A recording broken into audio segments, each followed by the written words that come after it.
Now, the world's airlines have made it clear bigger is not better when it comes to planes. The A380 Super Jumbo is being discontinued. Airbus admit the plane may have been developed a decade too late. Well, airlines are instead buying smaller and more efficient aircraft. Sky's business correspondent Adam Parsons reports.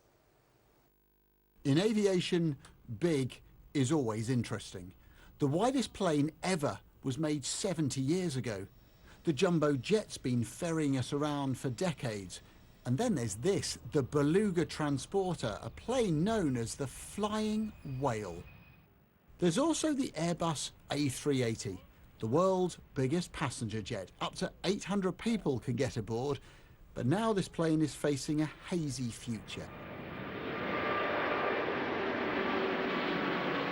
Today, Airbus announced it would stop building this flying giant in a couple of years, after Emirates, the plane's biggest customer, reduced its order. What we're seeing here is the end of a large four-engine aircraft, and that is what it is. I mean, there has been speculation for years whether we were 10 years too early with 380. I think it becomes clear that we were probably at least 10 years too late or more. The A380 turned out to be too unwieldy and inefficient.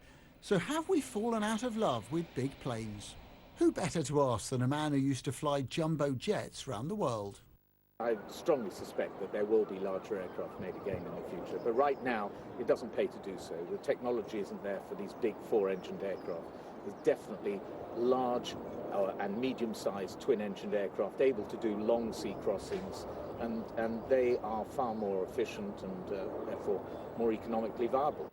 So we might fancy big planes, but just not the A380. So massive, it wouldn't actually fit into many airports. But more of us are flying than ever before. At any given moment, there are 9,500 planes up there in the sky. That's 1.3 million humans who aren't actually on planet Earth. No wonder we're fascinated by passenger jets. So the A380, a plane that was supposed to be the future of aviation, will be consigned to history. Proof that the giant doesn't always win. Adam Parsons, Sky News. Okay, it's time.